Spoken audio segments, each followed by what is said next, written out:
The first award is the Paul Zitzewitz Award for Excellence in Pre-College Physics Teaching. Funded since 2010 by a generous gift to the AAPT from Paul W. and Barbara S. Zitzewitz, and named for Paul W. Zitzewitz, the principal author of the highly acclaimed and widely adopted high school physics text, Physics, Principles, and Problems, and a longtime member and supporter of AAPT. The Paul W. Zitzewitz Award for Excellence in Pre-College Physics Teaching recognizes outstanding achievement in teaching pre-college physics. And I'd like to call our awardee up to the platform. The Paul W. Zitzewitz Award for Excellence in Pre-College Physics Teaching for 2012 is presented to Mark D. Greenman, a retired high school math and science teacher from Swampscott, Massachusetts. The award is in recognition of Greenman's 30 years of service at Marblehead High School, where he served as physics teacher, teacher mentor, computer director, mathematics director, and science director. He earned his BA in physics from Hofstra University and MS in physics from Syracuse University. Honors include induction into Sigma Pi Sigma, and also to Kappa Mu Epsilon, the Mathematics National Honor Society. Greenman has recently completed a 2-year term as an Albert Einstein Distinguished Educator Fellow at the National Science Foundation within the Division of Undergraduate Education. He was a recipient of the 2009 Presidential Award for Excellence in Mathematics and Science Teaching, the Massachusetts Council for Technology Education Pathfinder Award, and the Massachusetts Association of Science Teachers, MAST, Teacher of the Year Award for Essex County. He is an inductee into the Massachusetts Hall of Fame for Science Educators and was profiled in the Salem News North Shore 100, Local Leaders Making a Difference in Our Future. Greenman is presently serving as science consultant to the Massachusetts Race to the Top Developing Model Curriculum and Curriculum Embedded Performance Assessments Initiative. He continues to present institutes, Physics 1, Mechanics and Energy, and Physics 2, E&M and Ways under grants from the Massachusetts Department of Elementary and Secondary Education, designed to deepen content knowledge and improve the use of research-based pedagogy. Greenman sits on the board of the newly formed American Council of STEM Educators. He also serves on the American Public Land Grant University Advisory Board for their Mathematics Teacher Education Partnership Initiative and is current president of the North Shore Science Supervisors Association.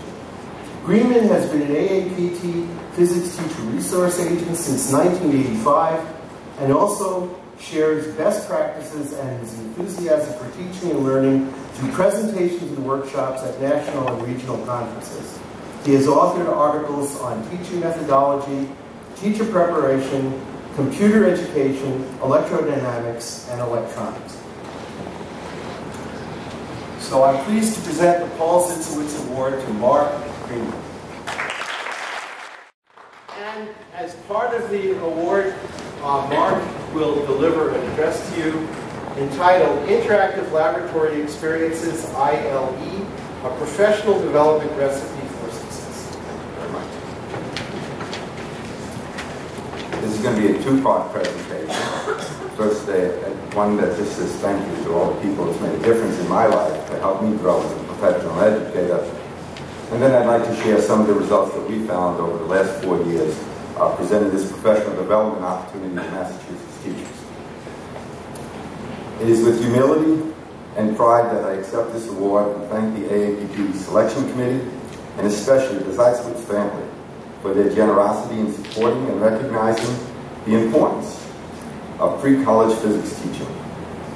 A parenthetical note, when I returned to my hotel room following a day participating in the leadership meeting for PhysTech supported sites this past Saturday, I was surprised with a gift sent by the AAPT Program Director, Tiffany Hayes, and workshop organizer, Serena Centrell, of a wonderful selection of cheeses and fruits accompanied by a very delightful bottle of Chardonnay. I would be remiss if I did not take this opportunity to acknowledge this thoughtful act of kindness. However, I also attribute any failings of the remainder of this conversation to that bottle of wine. We are indeed a fortunate group. We are physics teachers. How can one not become giddy with the wonders of all that is physics? To the now seemingly mundane ideas of classical Newtonian physics, explaining why seatbelts and airbags save lives, to the crazy ideas that the world we know is in reality perhaps made of vibrating strings of energy contained in a universe of multi-dimensions. I'm a passionate teacher, and I love sharing ideas about physics and research-based teaching strategies that enhance instruction. However, allow me a moment to digress and pay homage and give thanks to a number of gifted educators that influenced my own development as an effective teacher and mentor. Ed Colby, the K-12 Science Curriculum Director at Marblehead Public Schools in Massachusetts, took a chance on hiring me from Lincoln Laboratories located in Lexington, Massachusetts. I left Lincoln Laboratory realizing that my true love was teaching.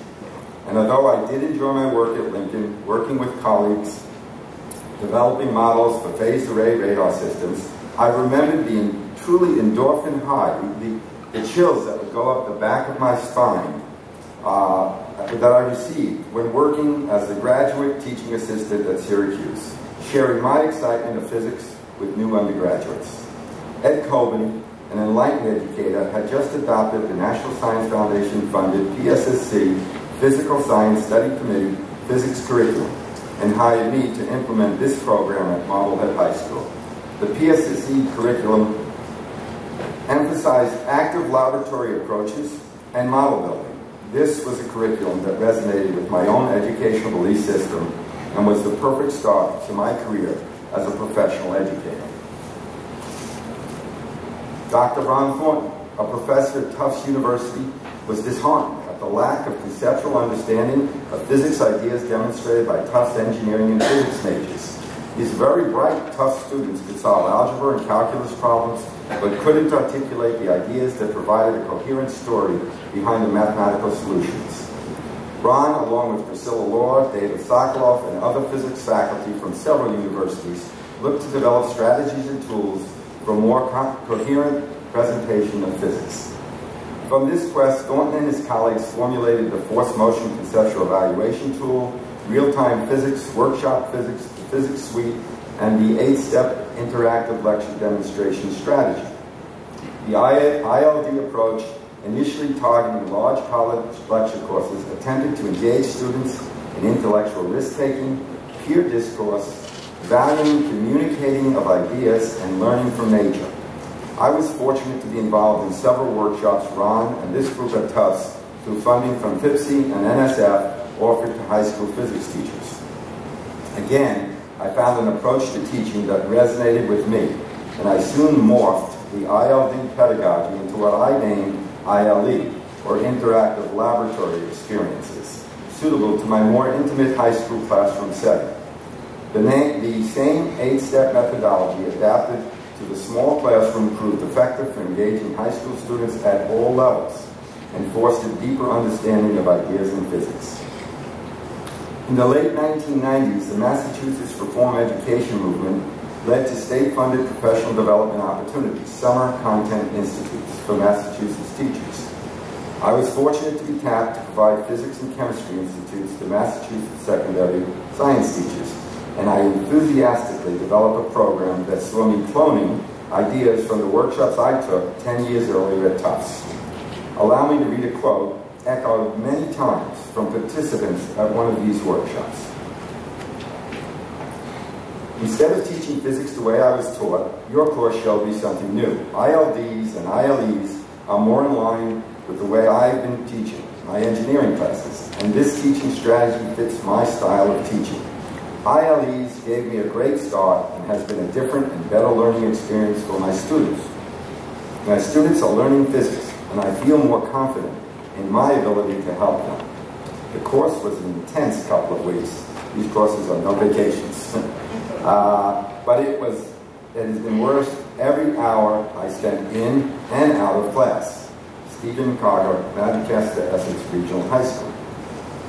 This past summer is the 8th year during the last 12 years that I have been awarded grants from the state of Massachusetts to offer summer physics content institutes to Massachusetts teachers. These institutes have been hosted at Tufts University, UMass Lowell, and most recently this past summer at Boston University. This summer I had 110 completed applicants for 48 available seats in the 2 institutes.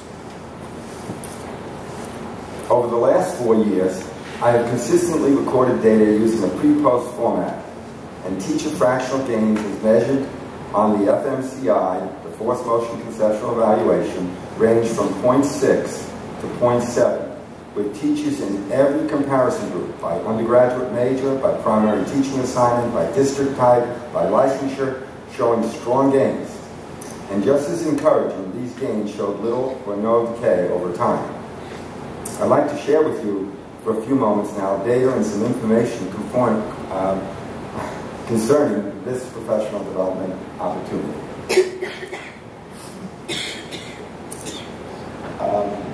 That's the slide on your extreme left, whichever one is actually the 2010 group, and the slide on the right on the top is the 2012 group.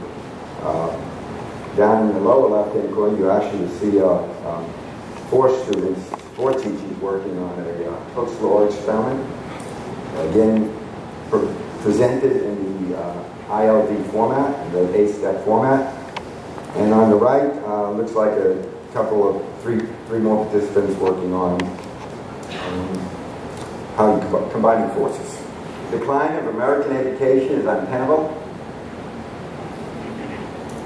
for our economy, unsustainable for our democracy, unacceptable for our children, and we must attract the best math and science graduates to teaching profession. This is a quote from Barack Obama during his original run for office. The Task Force on Physics Education, this is from 3 years ago. I believe there's a new report coming out this fall. Every high school student must have the opportunity to learn science with a qualified teacher and the secretary. Somebody would want, why an undergraduate major, or why an undergraduate minor in physics, or whatever it might be. And I think the answer to that lies in a comment, quote taken from the Secretary's second report on teacher quality. High school math and science teachers with a major in the field of instruction have a higher achieving students. I'd like to show you some of the results I have. This is a question taken from the FMCE. It's one of the questions on Newton's third law. And it's asking the taker of the exam, which is greater, the force of the horse on the cart, or the force of the cart on the horse, and in what direction would those forces be? 49% of the non-physics, these are STEM majors, biology, chemistry, engineering, answered this wrong. Those are high school physics teachers answered this question wrong. They indicated that the force that the horse exerted on the cart was greater in pulling to the right. 78% of middle school teachers, who are now more and more of the frameworks in Massachusetts, they're responsible for introducing ideas of Newton's laws and motion, velocity, motion, energy. 78% of middle school teachers answered this incorrectly. Thankfully, 100% of the physics pages answered it correctly. Second example I'd like to just show.